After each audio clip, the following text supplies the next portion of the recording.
My daughter suggested I do a behind the scenes video about making a piece of music for YouTube.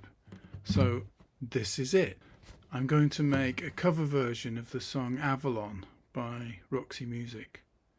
So the very first thing was to get the guitar and tune it, then find the chords. I think I used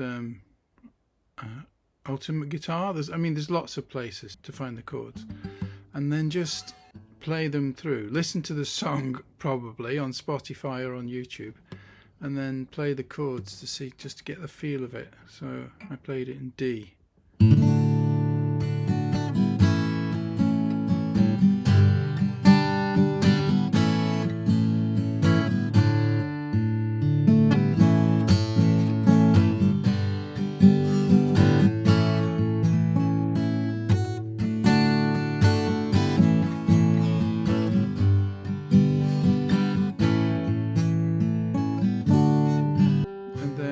Turnaround is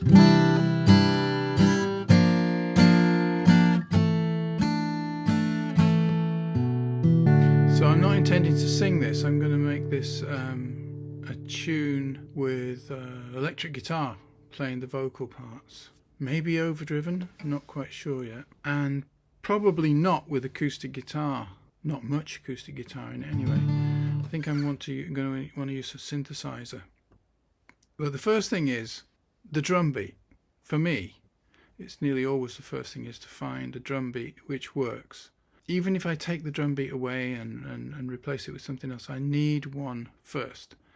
And I need to get it onto Audacity, which is the recording software I use. I need to get a drum track down on Audacity on my computer. Then I can kind of jam along to that and see what develops. So I listen to the song Avalon, and it's a bossa nova, a slow bossa nova. So I then have to think to myself, do I want to find a bossa nova beat? Obviously I don't want to try and make a carbon copy of the Roxy Music song. It's not going to be anyway, because I'm not Brian Ferry and I'm not going to sing that. But do I want to make it something more along the lines of the other music which I've been making for the last year or so, which is jazz rock fusion or prog?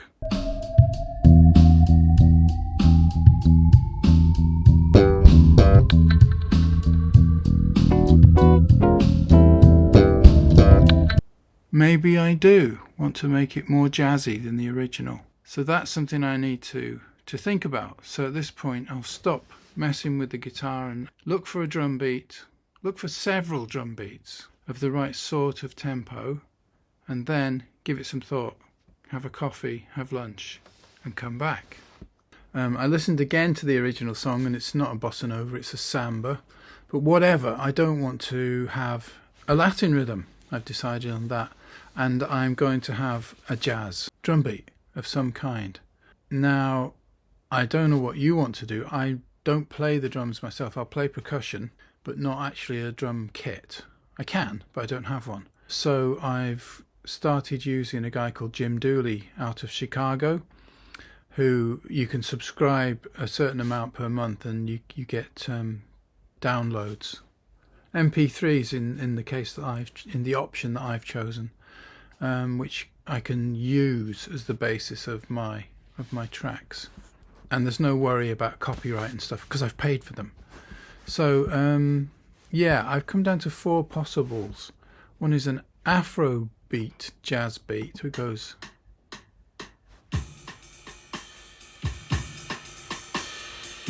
like this. Let's turn it up a bit louder. One is a jazz funk beat. What I've done is just kind of hummed the song along to see if it fits.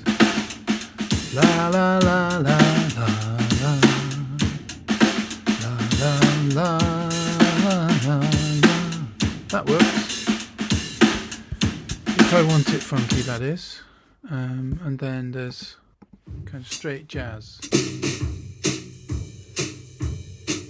La la la la la la la la la la la la la la. So I'm down to 4 possible options. I think what I want to do now is to deconstruct, take to pieces this song Avalon to understand what it is and how I want to make a different version of it. So songs are very similar to poems, that they usually tell a story. So they start with words and the story begins and goes through to the end and stops. That's the very simplest form. But more often songs will have verses.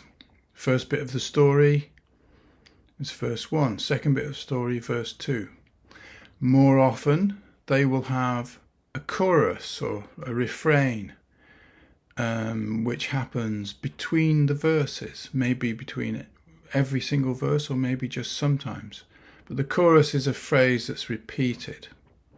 And also a lot of songs have what's called a middle eight or a bridge, which somewhere in the middle is a different tune that's inserted. It can be a completely different tune. It often is in Beatles songs, for instance. It can be a completely different key.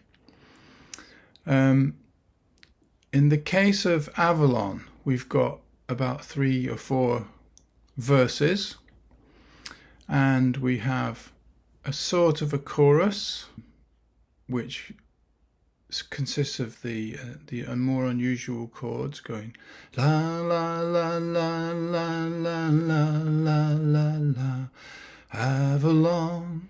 That's it, that's the chorus. All this I'm talking about here is the form of the song. That's like the structure, the building blocks, that's known as the form. The rest of the song, what makes this song Avalon, is 2 things really. It's not really the rhythm that's fundamental. So this is sung as a samba, but it sung as almost any other rhythm, it would still be the song, so long as it has the main melody. The main melody is the defining thing in a song, or sometimes known as a hook if it's a good one. Now the party's over, I'm going nowhere. That's the melody. There can be anything else underneath it. If you sing that or play that part, it's still Avalon, in my opinion anyway. The second most important thing is the sequence of chords, sometimes called chord progression, sometimes called the harmony of the way the melody has been harmonized. So it's not just a simple melody tune, simple one-line tune, but it's got chords which are played at the same time as those melody notes and give the song its entire flavour. So what I played at the beginning when I was strumming through on the guitar was just the chord sequence. And in this case, that's such a distinctive one that you can tell that it's the song Avalon. Okay, so I am not sticking with the samba rhythm or any kind of Latin rhythm for this. I've decided it's going to be a jazz, and it's going to be in 4/4 time, 4 beats to the bar, also known as common time. So this is the beat that I have chosen.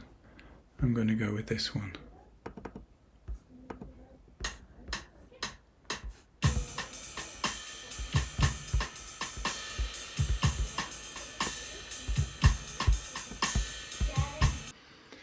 I am going to play maybe not all of the main melody, but enough of it that it is the song.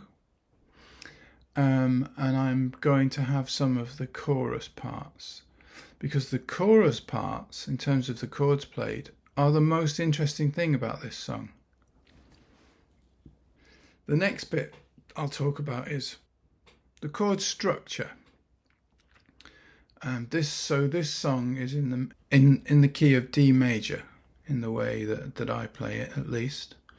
That's another thing that's important to know, is a song can be played in lots of different keys, as long as transposing one chord means you transpose all the other chords in exactly the same way. So anyway, in the key of D, that means that the D is the root, or chord 1. This is a kind of jazz way of referring to chords. Is chord 1 is the root or tonic. Then you have chord 2, chord 3, chord 4, chord 5, chord 6, chord 7, and then 8 is an octave above, so that's the same chord again. All songs in a major key, most songs in a major key, chords 1, 4, 5 and 8 are also all major chords, but the chord 2 is a minor, and chord 6 is a minor, and chord 7 is a diminished. Sorry, I'm getting too complex here. Anyway, this is a pretty conventional song, and that it uses D as chord 1, and then G as chord 4, A as chord 5, and those are all major chords, so you know that it's in D major. Okay, I'm going to move on and just get around to writing this song. I'm getting too complicated here. So yeah, the next bit I'll need a guitar in my hands to talk about what I'm going to do. Okay. Now the party's over, I'm so tired.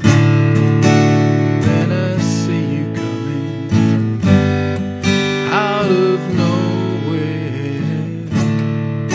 Much communication and emotion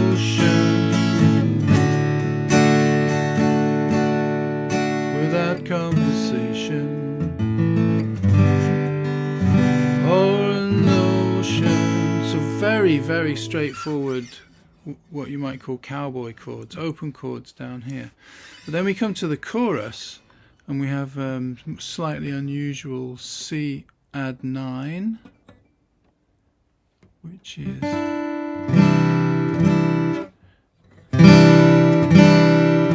then B flat, then A sus4, then A. That's really nice, a nice sound, but it's chords that I'm not that familiar with. Whoop. Okay.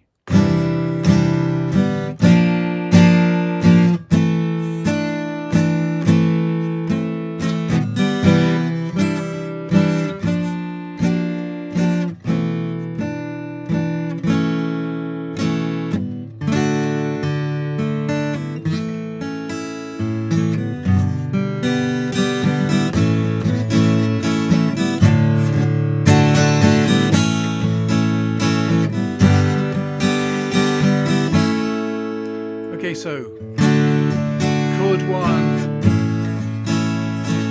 chord 5, chord 4, chord 1 again, or in other words, tonic chord, dominant chord, subdominant chord,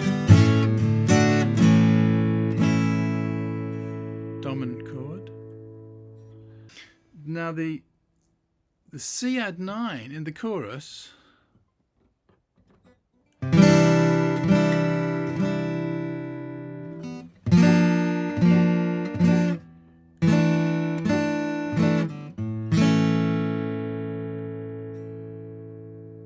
is a 7 chord, isn't it?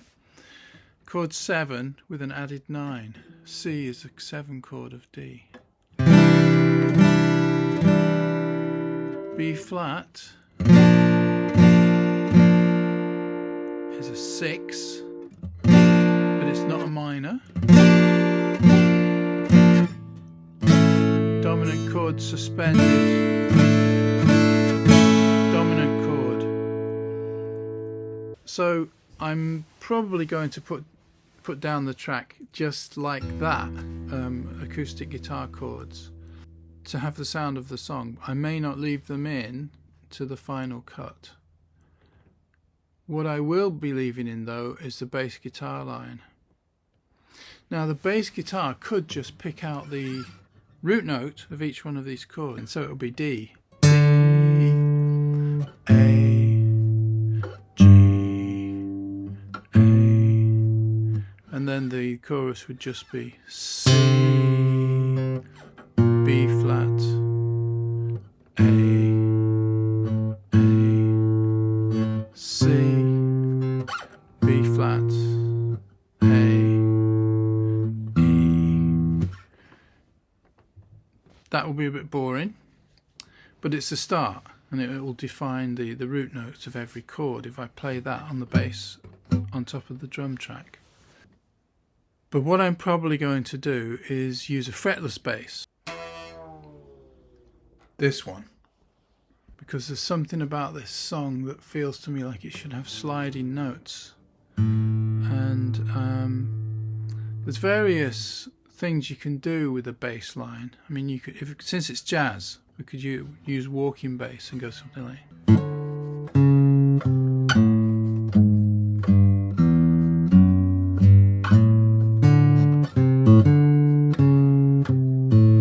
So that's chromatic walking up and down around the right root notes. So that's what I'm going to do. I'm going to put the chosen drum track and record that in Audacity, and then start to play the bass over the top until I'm happy I've got a decent bass, and then I'll record that as a separate track in Audacity as well.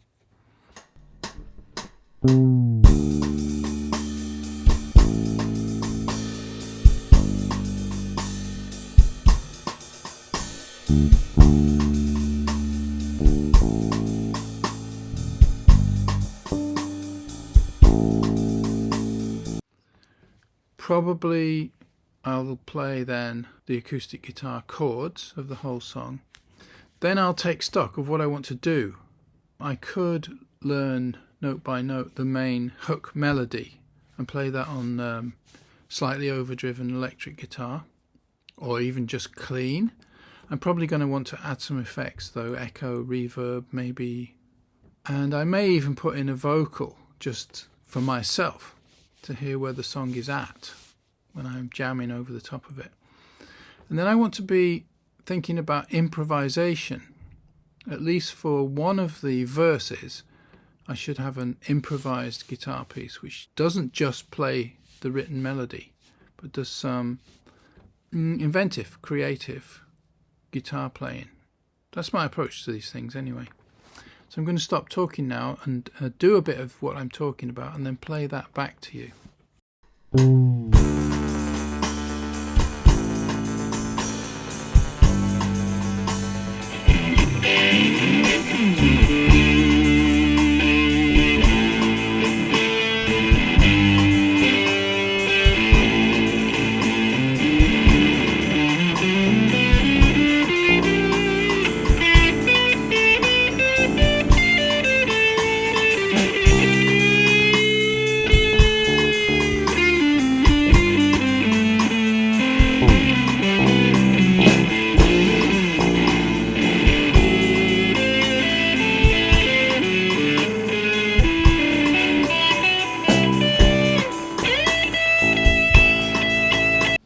So what happened there was I saw my neighbour's car, my annoying neighbour who hates any kind of music. I saw her car leaving. She lives underneath me, and I got overexcited, grabbed the nearest guitar, plugged it into my tube amp and just whacked the volume and gain right up. So it sounds much more like rock than jazz. But you know, this is what first drafts do. They show you where you need to go next. So Audacity software is, it's the industry standard for audio recording, and it's free. But it was taken over by a company called Muse, and when you try and download it now, they will try like hell to get you into a cloud link. You need to go to the proper website, which is called audacityteam.org, and there's a big yellow download now box, but underneath in small letters is download without Muse Hub, and that's the way you need to do it to avoid being tricked into a cloud link. That's the way they're going to make money. So yeah, just to get the old standard Audacity without stupid bells and whistles, go for that download without Muse Hub. So this has been a step-by-step account of how I prepare for and do the first part of the creation of a cover version of a music track intended for posting on my YouTube channel. And it's not the whole story, but it's probably the most interesting part of the story. The editing and mixing and mastering of the audio of all the instruments and vocals and whatever, I'm not so sure will be that interesting to watch. Anyway, we'll see. Maybe I will film that process for a second video, but for now this is it. This is the behind the scenes video. Thank you very much for watching.